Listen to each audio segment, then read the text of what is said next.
Selamat bertemu kembali di mata kuliah Statistika Ekonomi. Tepatnya kali ini di mata kuliah Statistika Ekonomi saya di pertemuan terakhir di minggu ke-15 ya. Dengan topik uji non-parametrik, saya akan jelaskan khususnya kali ini di uji Mann-Whitney. Terlebih dahulu ya. Mann-Whitney ini merupakan uji beda ketika distribusi data kita tidak normal atau sampel kita sangat kecil, kurang dari 30. Dan biasanya ini hampir disetarakan dengan uji t-test atau independent sample t-test ketika distribusinya normal. Jadi ini sebagai alternatif ketika distribusi kita tidak berdistribusi normal, kita gunakan uji Mann-Whitney atau two independent sample t-test ketika distribusi normalnya tidak terpenuhi. Ya, di sini dosen statistika ekonomi ingin mengetahui apakah ada perbedaan nilai ujian mata kuliah statistika ekonomi kelas pagi dengan malam. Penelitian ini menggunakan sampel 6 mahasiswa pagi dan 5 mahasiswa kelas malam. Ujilah apakah ada nilai mata kuliah statistika kelas malam lebih rendah daripada mahasiswa kelas pagi. Dengan taraf nyatanya 5%. Ya. Untuk memudahkan, di kelas saya sengaja bedakan atau ciri yang menandakan perbedaan dengan uji yang lainnya adalah data saya buat timpang atau tidak sama jumlahnya antara kelompok pertama dengan kelompok keduanya. Itu hanya untuk memudahkan. Pada prakteknya jumlahnya bisa saja respondennya sama, 6 dengan 6. Ya, atau bisa juga di soal ujian biasanya saya tuliskan data tidak berdistribusi normal. Ketika normal Anda menggunakan uji t-test atau independent sample t-test. Ya, itu kalau di SPSS harus diuji dulu normalitasnya. Tapi kalau di kelas singkat di statistika ekonomi rasanya kalau diperkenalkan dengan uji normalitas butuh 2 semester lah atau butuh 3-4 kali pertemuan untuk menjelaskannya. Ya. Nah, oke, berikut ada 6 dan 5 data. Ya, 6 untuk pagi, malamnya 5 orang. Nah, ini saya jelaskan dulu untuk tanda arahnya. Ya, ini dinyatakan ujilah apakah nilai mahasiswa kuliah statistika kelas malam lebih rendah. Berarti ini ada directionnya, ada tandanya. Ya, tandanya lebih rendah, berarti lebih kecil. Ya, berarti kelas malam ini diduga atau dihipotesiskan awalnya kelas malam itu nilainya mahasiswanya secara rata-rata lebih kecil. Apakah benar seperti itu? Kita akan buktikan itu menggunakan uji one tail. Nanti kalau ketemu di tabel, kalian lihat di tabel one tailnya atau uji satu arah. Ya, saya mungkin akan buka pengujian satu arahnya. Nanti saya akan buka ya. Oke. Oke. Saya lanjut kembali ya. Oke. Di sini ya, di sini akan ada nilai-nilainya dan saya membuatnya menjadi 5 tahap. Yang pertama perumusan hipotesis ya. Yang pertama adalah H0 dan H1. H0-nya H1 selalu kita berasumsi di H1 atau di HA-nya ya, sama H1 atau H alternatif. Ya, dinyatakan bahwa nilai mahasiswa statistika kelas malam lebih rendah daripada mahasiswa kelas pagi. Sedangkan H0-nya kita tinggal tambahkan kata tidak. Jadi nilai mahasiswa statistika kelas malam tidak lebih rendah daripada mahasiswa kelas pagi. Mana yang terbukti nanti kita akan lihat. Ya, nah untuk taraf nyata untuk tahap keduanya tadi kita gunakan berapa persen? 5% ya. Ini ujinya adalah satu arah jelas karena ini lebih rendah ya. Berarti directional atau direction negatif ya. 5% ini menunjukkan 5 itu 5%nya di sini. 5 dan 6 ini menunjukkan jumlah sampel kita atau di sini 6,5. Sama saja sebenarnya tidak jadi masalah. 6, 5 atau 5, 6 nanti angkanya tetap sama yaitu 5. Kita akan lihat ya di tabelnya dulu. Oke. tabelnya saya peroleh. Lihatnya ini two tail, salah. Kita lihat yang one tail ya. Lihat yang one tail, ini adalah N-nya, N1-nya 6 ya. N1-nya 6, ini 6 ya. Dan N2-nya 5. Kita akan tarik garis 6 dan 5 di sini. Hasilnya 5. Kalau 5 dan 6 juga 5 sama ya. Karena ini susunannya dibentuk N1, N2 mau ketukar juga hasilnya tetap sama. Kita buktikan yang lain. Misal 7 dan 5. Ini misal 7 dan 5. 6. 5 dan 7. 5, 5 dan 7 berarti juga sama 6. Ya. Nah, seperti itu. Kita lihatnya tadi saya ketukar. Yang N1-nya harusnya 6 dulu. N2-nya 5. Ini tertukar ya. Maaf, ini tertukar. Oke, saya tukar dulu deh pakai Word-nya. Ini 6, N1 dan N2-nya adalah 5. Hasilnya adalah 5 ya teman-teman. Oke, saya save lagi dulu, export PDF-nya. Oke, 6 dan 5 hasilnya adalah 5. Atau 5 dan 6 juga hasilnya tetap mengikuti yaitu 5. Oke, uji statistiknya yaitu respondennya ada 6 dan 5. Kelas paginya kita jajar dulu 7585. Kita sampai bawah. Kita copy paste aja 85 sampai 30. Oke, saya akan jelaskan dulu di sini tingkat kesulitannya tidak terlalu berarti. Ya, sebenarnya kalian hanya meranking ya. Dari kesemuanya kalian ranking. Nilai terkecilnya kita akan lihat yaitu nilai 30. Kalian rank semua, nilai terkecilnya saya dapatkan 30. Kenapa saya buat 2 kali range? Ya, ini untuk memudahkan saja ketika ada angka kembar yang mendapatkan nilai kembar atau nilai mahasiswanya ada yang sama, itu kita menggunakan rank awal, kita jumlahkan, kita bagi sejumlah angka kembarnya. Ya, mahasiswa yang kembarnya. Oke. Ya, saya ulang lagi, nilai terkecilnya adalah di 30, nilai kedua terbesar adalah di 58, di yang kelas pagi. Jadi ini jangan dipisah ya, berdasarkan kelompok, tapi digabung secara keseluruhan. Sama seperti kalian membuat waktu main median modus, kalian urutkan dari nilai terkecil hingga terbesar. Cuman ini ditabelkan dalam bentuk kelompok. Kelompok pertama yaitu angka pertama ada di kelas malam dan urutan kedua di kelas pagi nilai 58. Setelah itu ada angka kembarnya lagi enggak? Belum ada, yaitu 60, yaitu peringkat ketiga, range akhirnya juga 3. Ya. Lalu di setelah 60 ada angka 63, yaitu di range 4.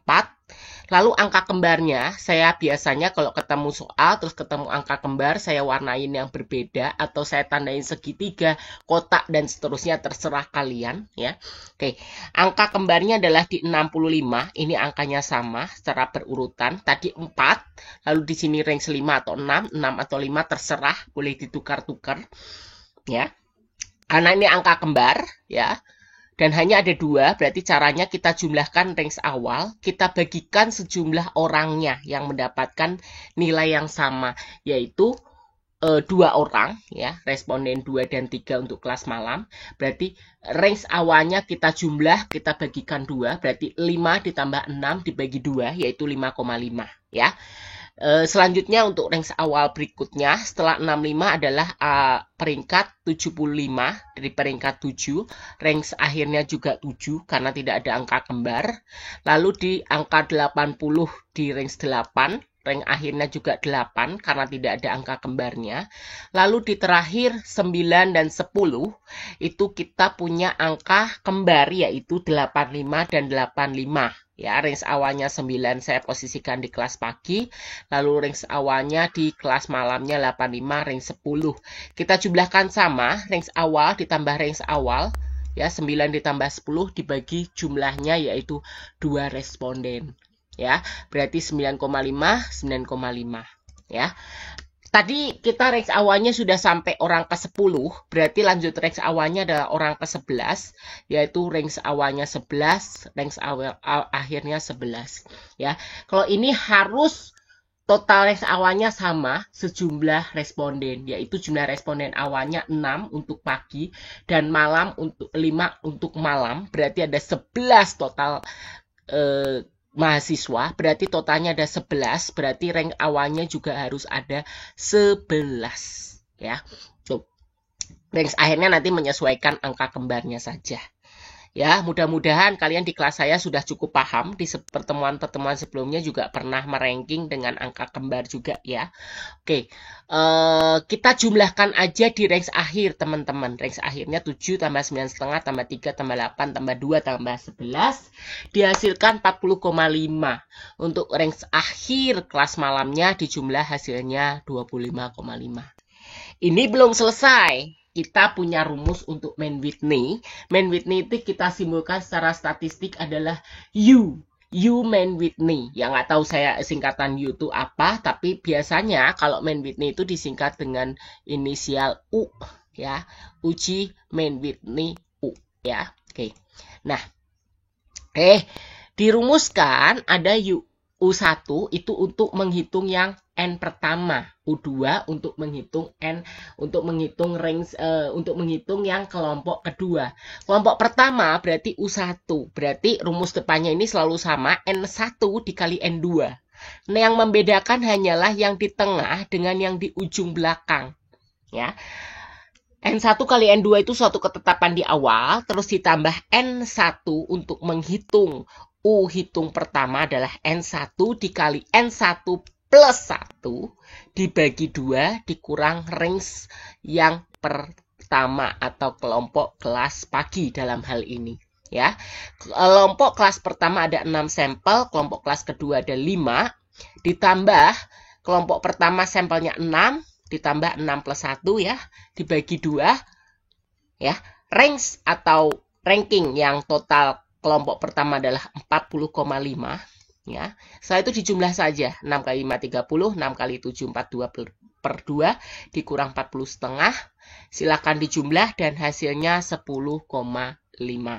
Oke, itu untuk yang pertama.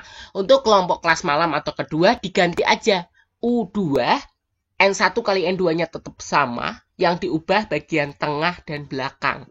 Bagian tengahnya N2-nya ada 5 orang, ditambah 5 kali 5 plus 1 dibagi 2. Ya, 5 dikali 5 plus 1 dibagi 2 dikurangkan range atau skor ranking yang kelompok kelas malam. Ya, tadi didapatkan 25,5. Oke.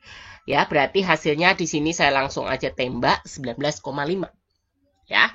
Nah, gimana sih cara menentukan mana yang akan kita ambil nanti?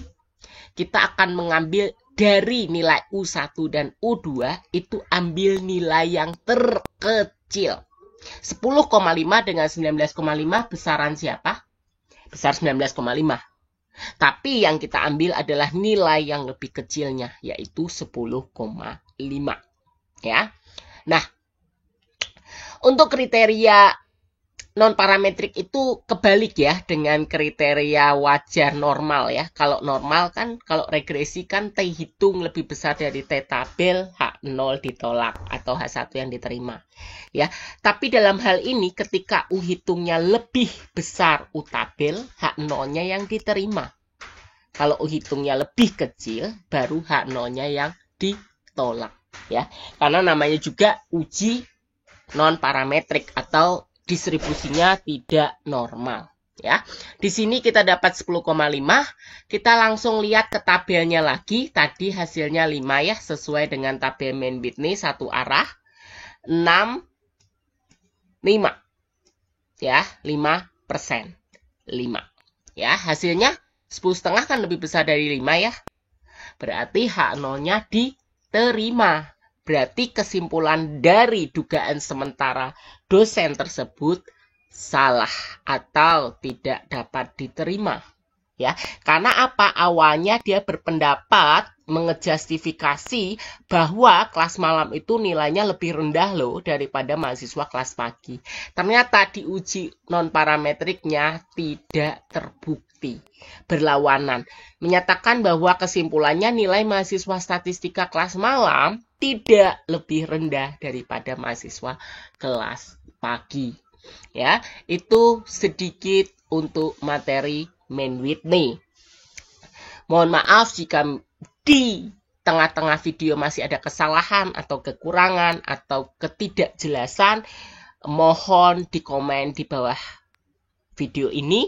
Dan bagi kalian para mahasiswa di kampus luar ataupun para akademisi yang menonton tayangan ini, jika ada masukan yang lebih berarti, silahkan berikan juga di komen. Jangan lupa subscribe dan like videonya, atau share juga ke rekan-rekan yang lain. Oh iya, satu lagi. Sebelum ditutup, saya ada perbandingan dengan hasil IBM SPSS. Saya pakai 26 ya, yang versi terbaru. Hasilnya sama teman-teman atau rekan-rekan akademisi yang lain. Kelas malamnya 40,5, kelas paginya 25,5 ya. Sama di sini ya, 40,5, 25,5. Lalu tes statistiknya juga menunjukkan hasil yang sama, yaitu 10,5.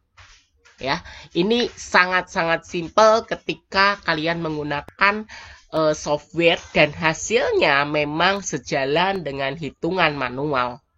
Ya. Oke, itu saya hanya bisa berbagi seperti itu. Terima kasih telah menyaksikan tayangan video dengan materi uji Main Whitney kali ini, ya.